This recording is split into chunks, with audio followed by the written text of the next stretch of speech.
Começa mais uma edição do JR 15 Minutos, o podcast da Record que aprofunda as notícias que mais mexem com a nossa vida. Depois de registrar 2 mortes de pessoas diagnosticadas com Mpox este ano, a Secretaria de Saúde Pública do Pará negou que o estado esteja passando por um surto da doença. Neste ano, o Pará confirmou 19 casos e 2 mortes de Mpox, doença que anteriormente era conhecida como a varíola dos macacos. Uma das vítimas é o cantor Guto Chibatada, que tinha 39 anos. Segundo a Secretaria de Saúde, os casos não têm ligação e, nesse momento, descartou um surto da doença no estado.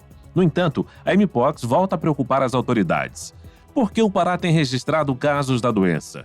Como ocorre a transmissão e como evitar um surto? O JR 15 Minutos de hoje recebe Emerson Luz, médico infectologista. Olá, doutor Emerson, seja bem-vindo. Olá, é uma satisfação estar participando aqui. Quem participa também com a gente dessa conversa é a repórter da Record em Belém, Marília Argolo. Marília, o caso mais recente deixou o Pará em alerta? Oi, Fara. Oi, doutor Emerson. Tudo bem com vocês? Sim, o estado está em atenção por conta da Mpox. Segundo a Secretaria de Estado de Saúde Pública daqui do Pará, neste ano foram confirmados 19 casos e 2 mortes no estado. Foram 14 casos em Belém, 3 em Ananindeua e 1 em Marituba, todos municípios da região metropolitana, e um caso importado de outro estado. Segundo o Cipriano Ferraz, que é o secretário adjunto de Gestão da Política de Saúde do Pará, até agora está descartado um surto da doença.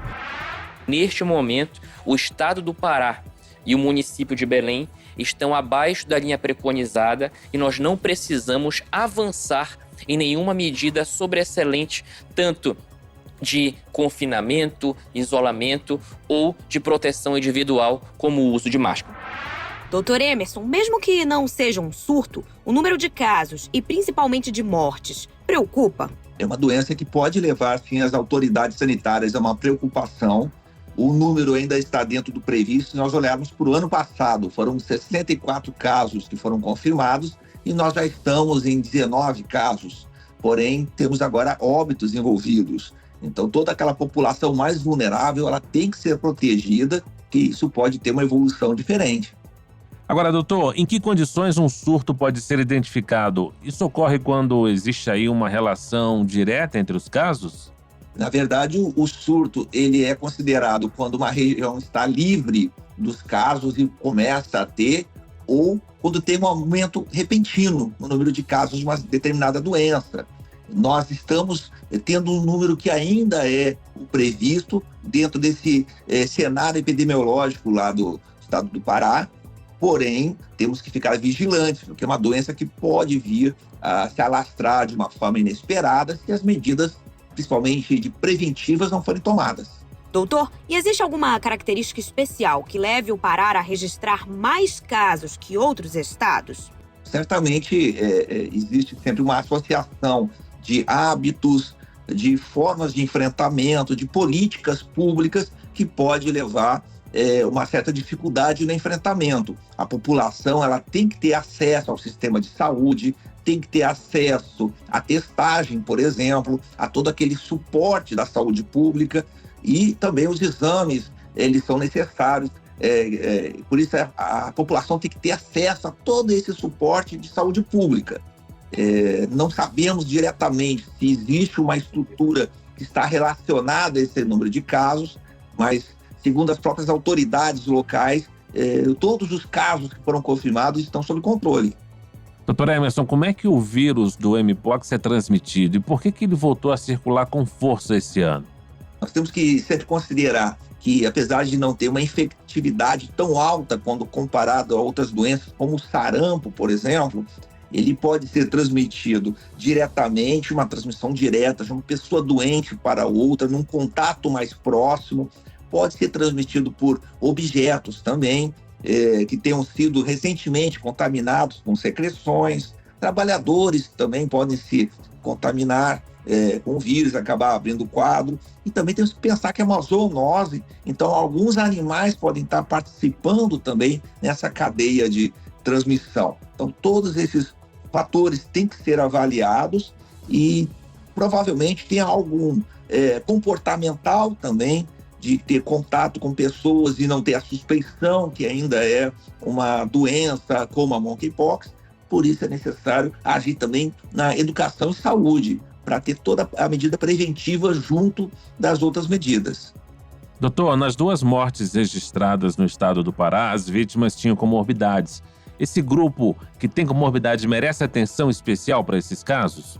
Certamente, nós temos que olhar para pessoas que portadoras de HIV, por exemplo, pessoas que têm a imunidade comprometida, comorbidades como doenças pulmonares, crianças, né, bebês, grávidas que estejam uma gravidez, mesmo que não seja de risco, e as lactantes também, aquelas mulheres que estão amamentando. Todas essas pessoas costumam ter uma maior fragilidade para o monkeypox, que na maioria dos casos evolui de uma forma benigna e autolimitada. Doutor, crianças e idosos também fazem parte de um grupo de risco para a mpox? Temos que pensar sempre que os extremos de idade, né, nessas doenças infecto-contagiosas sempre requerem uma atenção maior, porque o sistema imune, no caso das crianças, dos bebês, ainda não tem maturidade ainda para responder a um agressor, muitas vezes, né? Um micro-organismo que não é conhecido, e os idosos vão perdendo aquela eficácia do sistema imunológico. Então, os extremos de idade, falar bebês abaixo de 6 meses, pessoas acima de 70 anos, essas pessoas requerem sim, uma atenção especial das autoridades sanitárias, dos familiares e das próprias pessoas que são responsáveis. E para essa doença existe vacina? Quem é que pode se imunizar nesse momento? Nós temos que ver que a vacina está disponível para os grupos de risco, principalmente pessoas que convivem com o vírus do HIV, alguns profissionais que estão mais expostos, profissionais do sexo, também pessoas que trabalham em laboratórios, pessoas que têm outras doenças que podem comprometer o sistema imunológico. Quais são as principais medidas de prevenção que a população deve adotar para evitar a infecção? Tem várias medidas que, em geral, são educativas, mas a primeira coisa, na suspeita de um caso, esse paciente tem que ser isolado e ele vai ficar, em todo período que ele tem lesões aparentes, mesmo que tenha aquela crosta em cima das lesões, ele tem que ficar isolado, não pode ter contato com outra pessoa. A utilização de EPI para quem está cuidando de pessoas, que são aqueles equipamentos de proteção individual, usar luvas, máscaras, avental descartável, higienização das mãos é essencial, uso da máscara também, mesmo que seja máscara cirúrgica, porque a transmissão pode ocorrer por gotículas, quando a pessoa que está doente está falando ou tossindo. Então, limpeza de superfícies também, higienização de superfícies, tudo isso é importante como uma estratégia para combater a transmissão da monkeypox. Agora, doutor, já com a infecção consolidada, como é que é o tratamento contra a mpox? Existe algum medicamento específico ou um protocolo recomendado para os casos confirmados? O que o paciente da mpox deve fazer para poder superar o contágio dessa doença? O tratamento da monkeypox ele é sintomático. Não há um medicamento específico, um antiviral, como na própria influenza tem um remédio específico contra o vírus, a Covid hoje já tem também medicamentos contra o SARS-CoV-2, e monkeypox não tem um antiviral. Então, trata-se os sintomas, a prevenção das infecções secundárias que podem ocorrer na pele, nas lesões da pele, ou mesmo as complicações que podem vir a acontecer, como pneumonia e outras complicações que podem ser mais sérias nos grupos de risco.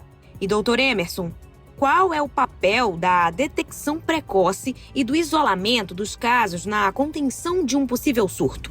Justamente o isolamento ele tem o objetivo de quebrar essa cadeia de transmissão. No momento que um caso, mesmo que seja um caso suspeito, é isolado até chegar à confirmação, está se quebrando esse ciclo de transmissão, essa cadeia, e estamos protegendo as pessoas que podem estar suscetíveis, que podem ter contatos. Lembrando que monkeypox é uma doença que pode pegar em qualquer um. Ela não tem uma preferência por alguma faixa da população, alguma faixa de idade.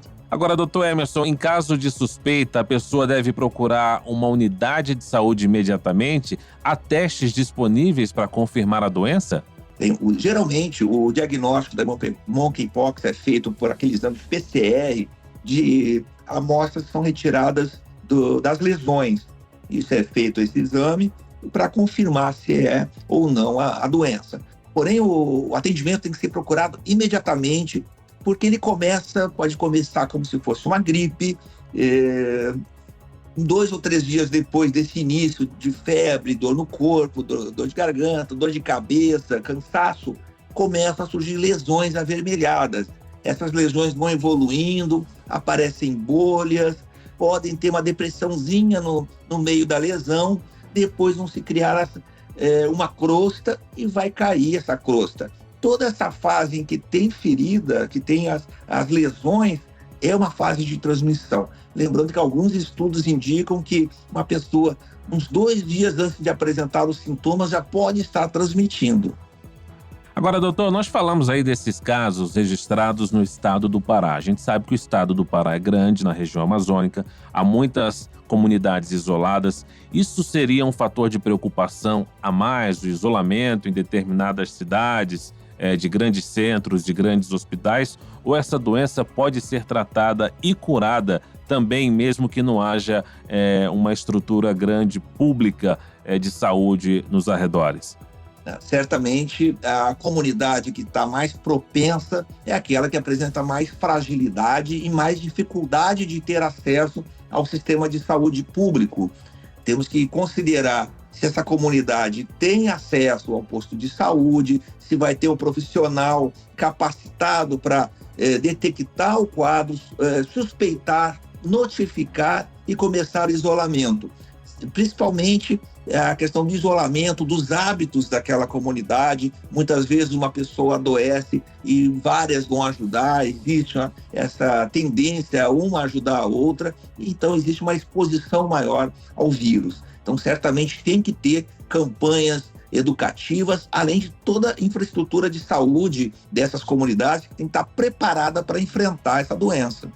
Além da mpox, doutor Emerson, que doença infecciosa preocupa o senhor, especialmente nesse momento agora que a gente está vivendo aí de mudança de estação? Como é que o senhor vê essa questão e qual é a doença, qual o tema, qual o assunto que você chamaria atenção para a população se precaver um pouquinho mais? Eu chamo a atenção para o sarampo, que é uma doença altamente infecciosa, que ela transmite muito facilmente de uma pessoa para outra, e nós estamos com uma cobertura vacinal que está muito abaixo do esperada. Em algumas regiões não chega a 60%. E essa cobertura vacinal ela tem que estar acima de 90%. E é uma doença que pode evoluir de forma grave, principalmente para crianças. Então, o sarampo, com essa entrada do tempo frio, chuvoso, as pessoas se fecham mais em seus ambientes, ficam mais próximas entre si, se protegendo ou do frio ou da chuva, dependendo da região, pode ocorrer uma transmissibilidade. Lembrando que o Brasil já teve um certificado de ter erradicado o sarampo, voltamos a ter casos, estamos ainda vendo aí um movimento de casos que pode vir a aumentar nessa época de frio ou de inverno ou de chuva. Para que essa cobertura vacinal aumente, a gente depende mais do poder público, do poder de saúde pública, ou depende mais da população, depende mais de campanhas, da população se motivar? Como é que o senhor vê essa questão, doutor Emerson Luz? Infelizmente, nós saímos de uma cultura vacinal muito forte e estamos vivendo hoje um medo da população a se submeter à vacinação. Existem muitas fake news falando sobre problemas de vacina. Então, pais responsáveis pelas crianças, elas devem ter essa consciência de que vacinar é um ato de amor, é uma forma de proteção das crianças. Por isso, deixar a caderneta de vacinação em dia é a melhor estratégia que tem. O poder público ele tem que estar participando. A logística do Brasil é muito complicada para levar a vacina em todos, mais de 5 mil municípios. A gente consegue vacinar todo mundo, toda a população dentro das suas faixas, mas é muito difícil, é um custo elevado. A população tem que fazer sua parte, tem que manter as cadernetas de vacinação devidamente atualizadas. Muito bem, com isso nós terminamos a edição 1158 do podcast 15 Minutos. Eu agradeço a participação de Emerson Luz, médico infectologista. Doutor Emerson, muito obrigado. Eu que agradeço a oportunidade. As pessoas têm que ter essa consciência de que vacinação é um ato individual, mas que tem um impacto muito grande em saúde pública, em salvar vidas. Eu agradeço também a presença de Marília Argolo, repórter da Record em Belém. Valeu, Marília. Obrigada também, Fara. Obrigada ao doutor pela participação e até a próxima. Esse podcast contou com a produção de David Bezerra e das estagiárias Amanda Fuzita, Isabela Santos e Yasmin Logrado. Sonoplastia de Diego Marcondes. Coordenação de conteúdo, Deni Almeida. Direção editorial, Tiago Contreira. Vice-presidente de jornalismo, Antônio Guerreiro. Você acompanha o JR 15 Minutos no r7.com, nas redes sociais do Jornal da Record e nas principais plataformas de streaming. Até o próximo episódio.